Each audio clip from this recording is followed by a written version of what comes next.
The sun was just beginning to dip behind the wide stretch of prairie when she appeared at the edge of the ranch yard. Dust clung to her boots, her dress was faded, and her face carried the look of someone who had walked a long way without stopping. She didn't rush, she didn't call out. She simply stood there, hands folded in front of her, waiting to be noticed. The rancher saw her from the porch. He was a man who didn't take kindly to strangers, especially ones who showed up unannounced. His place was no grand estate, just a working ranch with more chores than he could manage and more silence than he cared to admit. The hands he hired never stayed long. Most gave up after a season, saying the work was too hard and the land too lonely. He didn't expect anyone to come looking for it. When he stepped down to face her, he noticed the way she lowered her eyes, not in fear but in quiet respect. She didn't look weak. She didn't look proud either. Just steady, like she had already seen too much of life to be shaken by his presence. For a long moment the two stood facing each other, the only sound the soft shuffle of the horses in the corral. Finally she spoke. Her voice was low, almost careful, as if she used words the way a miser used coins, spending only what was needed. "I don't talk much, mister," she said, "but I can cook." The rancher wasn't a man easily surprised, but those words gave him pause. He had expected a plea for shelter, maybe a request for water, perhaps even someone asking for a day's pay in exchange for hard labor. But this was different. Cooking wasn't just a chore out here. It was the heart of a home, the thing that kept men going after endless hours of work in the sun. A good cook could change the feel of a place. A bad one could drive men away faster than winter wind.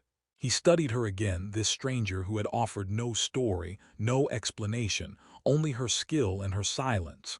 And for the first time in a long while, he felt the stir of something unexpected. Not trust, not yet, but curiosity. Enough to make him lean forward just a little, enough to make him answer her with words he hadn't planned to say. He didn't answer her right away. The rancher was not a man to make quick judgments, and he had learned the hard way that most strangers brought more trouble than good. Still, something in the way she stood there, quiet, steady, without begging or explaining, made him pause. She wasn't fidgeting. She wasn't shifting her weight like someone desperate or nervous. She waited, as if the decision was his alone and she had already made her peace with whatever came of it. Finally he nodded once, a slow tilt of his head toward the cabin. "We'll see," he said. No promises, no warm welcome, just those two words, but for her they were enough. She followed him across the yard, her steps measured, her eyes taking in the corral, the weathered barn, the stacks of split wood. Everything about the place spoke of work, hard, endless work. It wasn't the kind of ranch that gave much, but it held together because the man who ran it refused to quit. Inside, the cabin smelled of smoke, leather, and dust. A kettle sat cold on the stove, and a pile of dishes was left to one side. The rancher motioned with his hand toward the kitchen, then leaned against the doorframe, arms folded. He wanted to see what she would do, how she would carry herself in a place not yet hers.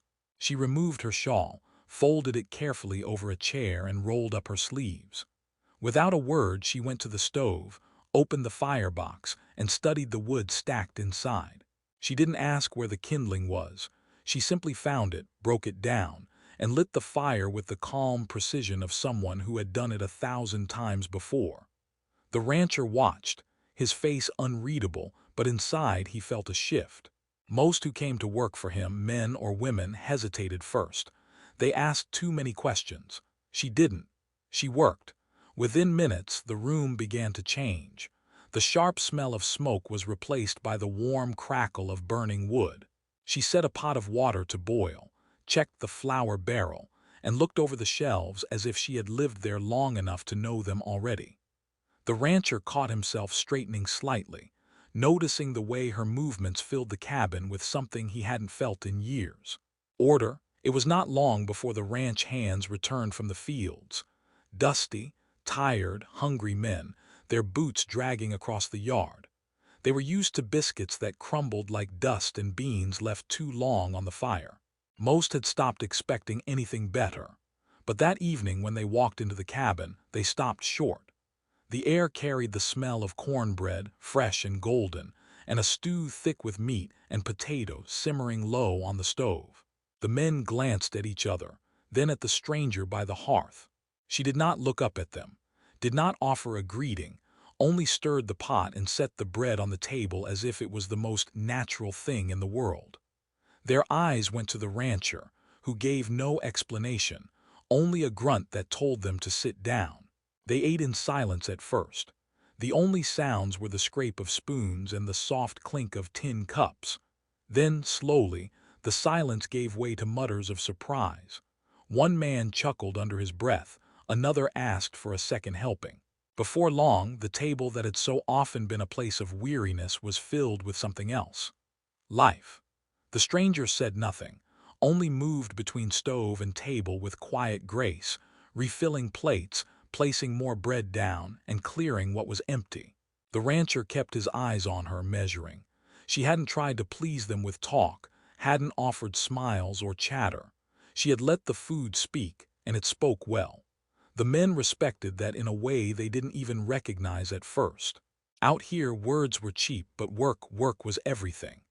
When the meal was done, she washed the dishes without being told, her hands steady in the warm water. The men left one by one, tipping their hats, murmuring thanks in their rough voices. She acknowledged none of it, her focus fixed on finishing what she had started. By the time the last plate was dried and stacked, the cabin felt different. The rancher couldn't quite name it, but he knew it was true. Later that night, when the hands had gone back to the bunkhouse and the lamps were turned down low, the rancher sat by the door, smoking his pipe in silence. She sat across from him, sewing a tear in her dress with thread she carried in her small bag. They didn't speak. They didn't need to. The fire popped in the stove, the crickets sang outside, and the night settled around them. For the first time in a long while, the rancher felt the weight of loneliness lift, just slightly. Not gone, not forgotten, but lighter. And it had nothing to do with words, only with the quiet presence of someone who knew how to make a place feel alive again. As the last ember in the stove dimmed, he glanced at her one more time.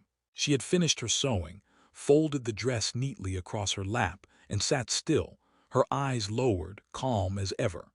He realized then that hiring her had not been about her words at all.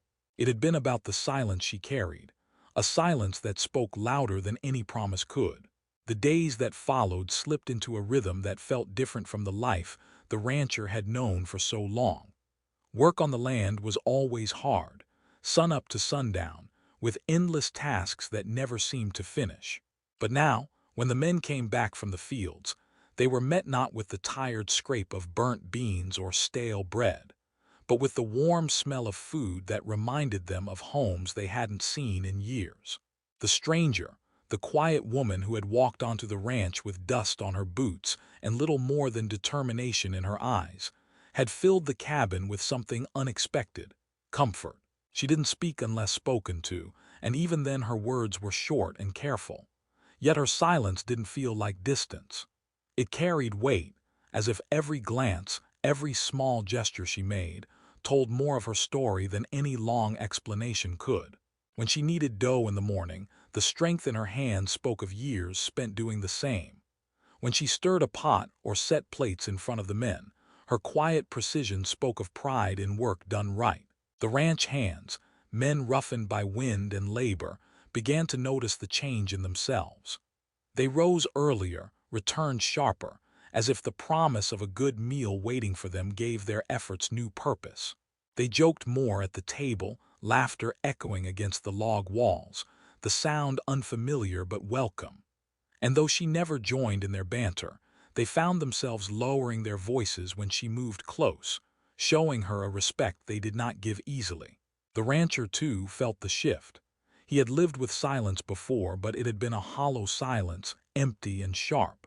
The silence she brought was different, solid, steady, the kind that filled the air without suffocating it. He found himself watching her more than he admitted, studying the way she carried herself. She never wasted a movement. She never left a task unfinished. There was a patience in her, the kind only learned through hardship. One evening, after the men had gone to the bunkhouse and the dishes were done, the rancher stepped outside. The sky stretched wide and endless, stars scattered like dust across black velvet. He leaned against the rail, pipe in hand, staring at the horizon as if searching for something he couldn't name. He heard the door creak softly behind him, and when he turned, she was there, setting a small plate down on the rail. A slice of pie, simple and plain. She didn't say a word, only gave a slight nod before turning back inside. He stood there a long time, the taste of the pie mixing with the night air, and for the first time in years, he felt the strange ache of gratitude he couldn't put into words. But not everyone beyond the ranch fence looked kindly on her presence. Word traveled quickly in small towns, carried by whispers that grew sharper with every retelling. Some said she was hiding something. Others claimed no good woman wandered alone across the plains unless she had been driven out. There were those who muttered that the rancher had lost his judgment, taking in a stranger who spoke little of her past. The rancher ignored it at first, but even he could not keep the weight of gossip from pressing at the back of his mind. One afternoon, he rode into town for supplies. As he tied his horse by the general store, two men on the porch gave him a look that lingered too long. One spat into the dirt and muttered, "Funny thing, her just showin' up like that. Folks around here deserve to know who they're livin' beside." The rancher said nothing. He had no use for idle talk, but when he rode back to the ranch, the words echoed louder than he expected. That evening, as he sat at the table, he found himself studying her face in the lamplight. She never flinched beneath his gaze, never offered more than her quiet presence. For a moment he wondered what she was hiding, what truths lay buried beneath her silence. The next morning, a storm rolled over the plains. The sky turned black with heavy clouds, and the wind howled like a living thing. The men worked against the rain to keep the fences from giving way, while the rancher rode hard to bring in strays before the floodwaters rose. When he returned, soaked and weary, the cabin glowed with firelight. Inside, she had already prepared dry clothes, a meal steaming on the table, and bandages ready for his bleeding hand. She said nothing as she wrapped the cloth tight, her fingers gentle but sure. He watched her, the storm raging outside, and realized that whatever secrets she carried, she belonged here now. Not because she spoke it, but because she proved it in every action, every quiet moment of care. That night, as the rain battered the windows and the thunder shook the earth, the rancher sat awake by the fire. She slept in the chair opposite, her head tilted against her shoulder, hands folded in her lap. The flames cast a golden glow across her face, softening the lines of weariness. He studied her as if trying to read a book without words, piecing together the story she never told. The storm raged on, but inside the cabin there was calm. It wasn't peace exactly, but it was close enough for a man who had forgotten what peace felt like. The rancher leaned back, his eyes heavy, the sound of the storm blending with the steady rhythm of her breathing. And for the first time in years, he let himself rest. Morning broke clear after the storm, the land washed clean, the air sharp with the scent of wet earth and grass. The ranch yard was a mess, branches scattered, a section of the fence down, and the barn door hanging loose on one hinge. The men moved quickly to set things right, their boots sinking into the mud, their voices cutting through the fresh air. She was already up before the sun, her hair tied back, the stove hot with coffee and bread, bowls of oats waiting on the table. The rancher stepped in, weary from hours of checking the cattle, and found her setting down a plate of eggs and bacon. She did not ask if he was hungry. She didn't need to. He ate in silence, each bite steadying him after the long night. She sat across from him, mending a shirt torn at the seam, her hands moving with the same calm rhythm she carried into everything she touched. There was no chatter, no wasted words. The only sound was the clink of his fork and the hiss of the fire. Somehow, that silence felt fuller than any conversation. As the day wore on, the ranch settled back into its rhythm, but the storm had stirred more than broken fences. The whispers in town grew sharper, carried by men who found too much comfort in suspicion. Some claimed the rancher was blind, letting a stranger into his home. Others said she must be running from something. Why else would she keep her story locked behind silence? By late afternoon, a pair of riders showed up at the ranch gate. The rancher saw them first. He walked out, his jaw set, his shadow long against the sun. They asked questions, their voices carrying the easy arrogance of men who believed gossip was truth. Where had she come from? Why did she hide behind silence? Was she the kind of woman fit to be on a ranch at all? She stood in the doorway, her face calm but her hands folded tight in her apron. She did not answer. She let the rancher do it for her. His words were few, but they cut sharper than any knife. She's here, she works hard, that's all you need to know. The riders sneered, but they left. Still, the weight of their suspicion lingered in the dust they kicked up on the trail. That evening, the cabin felt heavier. The men at the table ate in quieter tones, the laughter from nights before dimmed by the tension of outside eyes. She did not let it show, but the rancher saw the way her shoulders stiffened, the way her hands moved more carefully, as if she carried the burden of judgment that wasn't hers to carry. Later, when the men had gone, the rancher found her outside near the well, her eyes fixed on the horizon. The moon was high, casting silver light across the plains. He stood beside her for a while, saying nothing. At last she spoke, her voice soft but firm. "I told you I don't talk much, mister, but I work, that's who I am." He studied her, the quiet strength in her posture, the honesty in her words. He had seen many people come and go, some full of promises, some quick with excuses. She gave neither. She gave only her labor, her silence, and her steady presence. And in that, there was more truth than any story could hold. The next days tested that truth. A calf went missing in the hills, forcing the men into long rides across rough country. Supplies ran low, and she managed the kitchen with scraps, turning little into enough. When one of the hands cut his leg on barbed wire, she tended him with the same care she had given the rancher after the storm. She never asked for thanks. She never reminded them of her worth. She simply kept working, her silence carrying a strength that grew harder to ignore.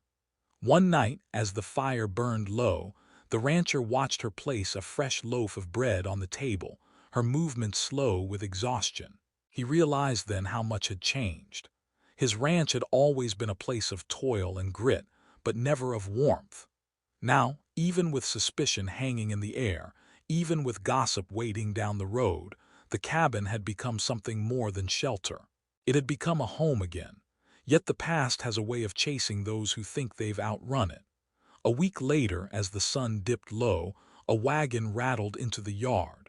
A man climbed down, his eyes hard, his voice carrying the weight of unfinished business.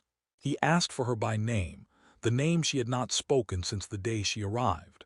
The rancher felt the air tighten, the men gathering near, their faces set. She stood still, her hands at her sides, her eyes meeting the stranger's without flinching. She did not deny it, she did not explain. She only said in her quiet way, "That life is behind me." The man scoffed, muttered words meant to sting, then left, his wagon disappearing into the dust. But his presence left a mark. The men whispered that night, wondering what truth lay behind her silence. The rancher heard them, but he said nothing. He only watched her move about the cabin, calm as ever, carrying herself with the same steady dignity she always had. That night when the others had gone, he found himself speaking words he had not planned. "I don't care where you came from. You're here now, that's what matters." She did not answer, not with words.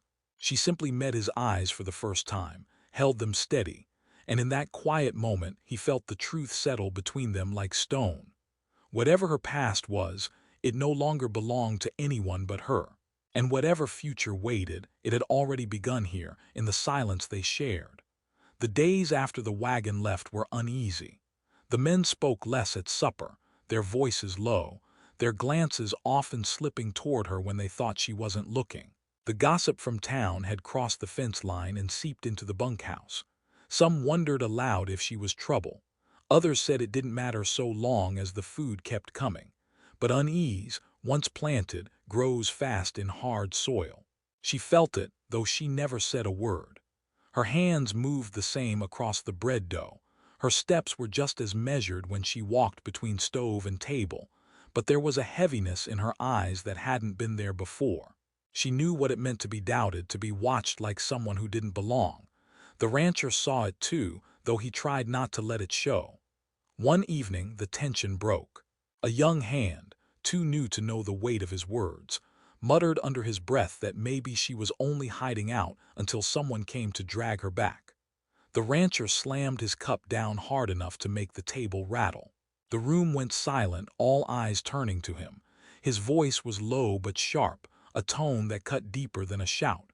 "She's earned her place here. That's the end of it." The boy looked down, cheeks red, and the others kept their eyes on their plates. She stood at the end of the table, a basket of bread in her hands, her face calm as always. But when her gaze lifted to the rancher, there was something unspoken in it, something steady and strong, like a rope thrown across a storm. The next morning she was outside before dawn, hauling water from the well, feeding the hens, moving through the yard with the same quiet rhythm. The rancher watched her from the porch, his coffee steaming in the cool air.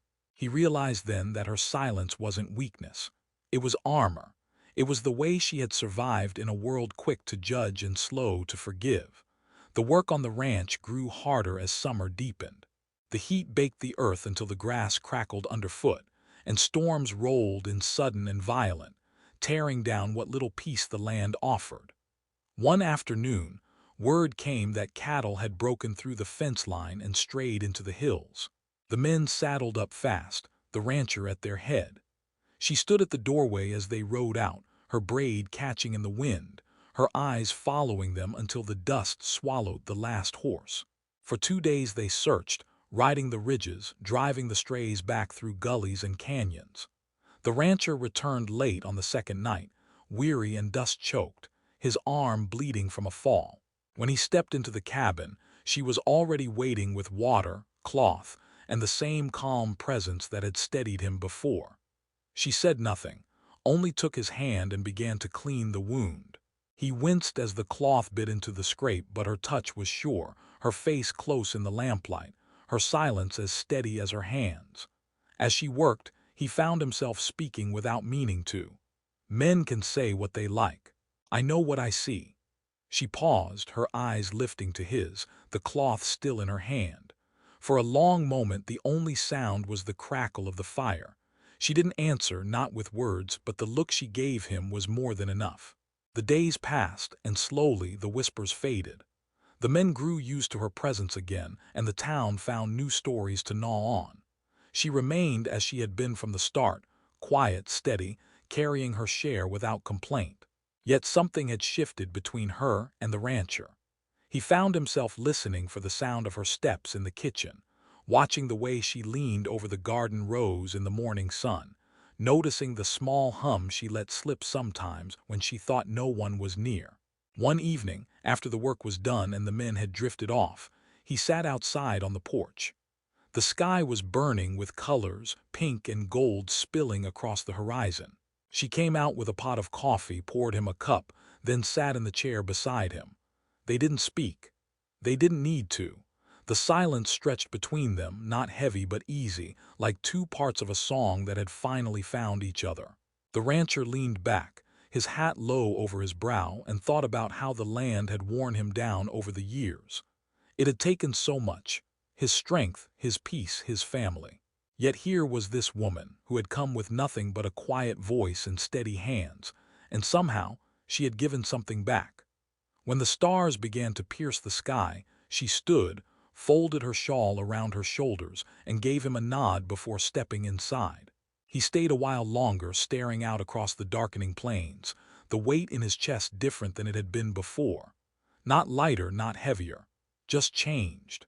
The ranch was still the same, hard, unforgiving, full of work that never ended. But inside its walls, something had shifted. And though no one spoke it aloud, everyone felt it.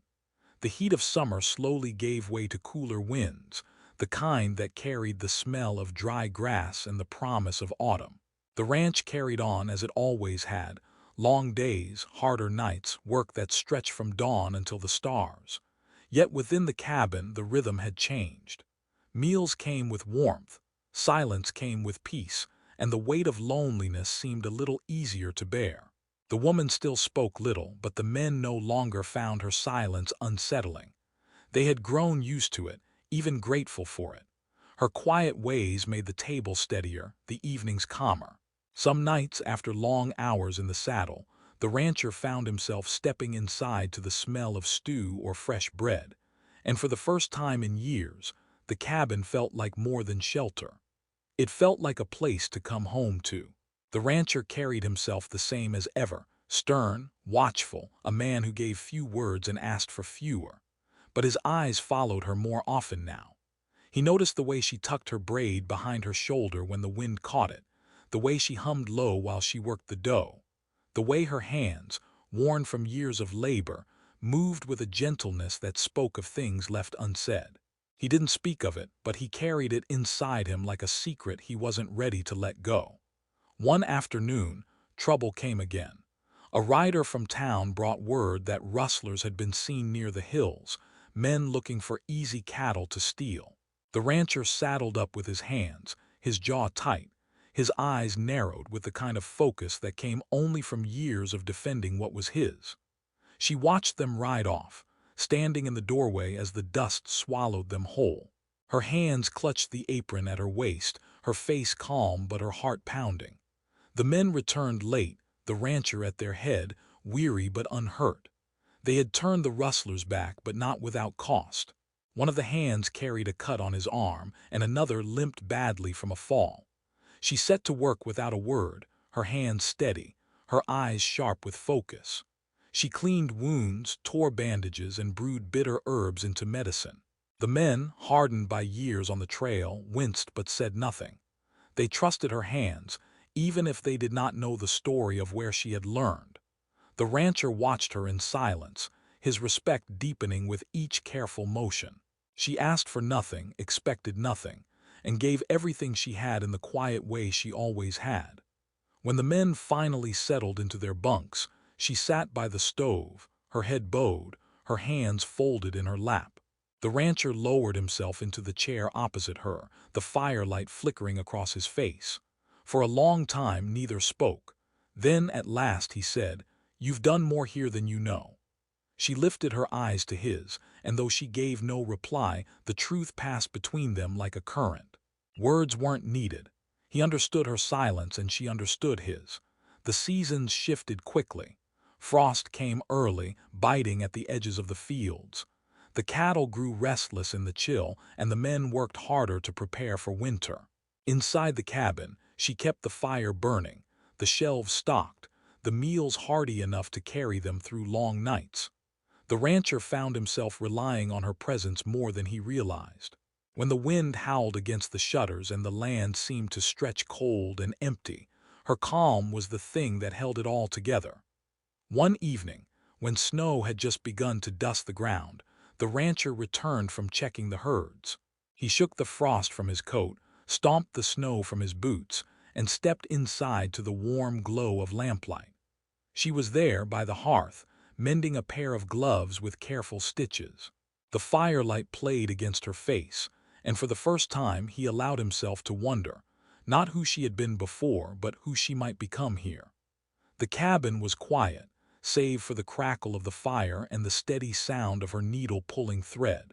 He sat across from her, his rough hands resting on the table, his eyes fixed on hers. She looked up once briefly, and in that moment something unspoken passed between them. Not a promise, not yet, but something solid, like a foundation being laid in silence. The days continued, marked by work, by storms, by long nights under the endless prairie sky. But the rancher no longer carried his burdens alone. And though the woman had come with nothing but a few belongings and a quiet voice, she had given something far greater than either of them expected. She had given the ranch its heart back. The men knew it, though they never said it. The rancher knew it, though he carried it in silence. And she showed it in the only way she ever did, through work, through patience, through the steady strength that had carried her this far. And so the ranch stood stronger, not because of walls or fences, but because of the quiet bond that had grown inside its cabin. A bond that needed no words to be understood and no explanation to be true.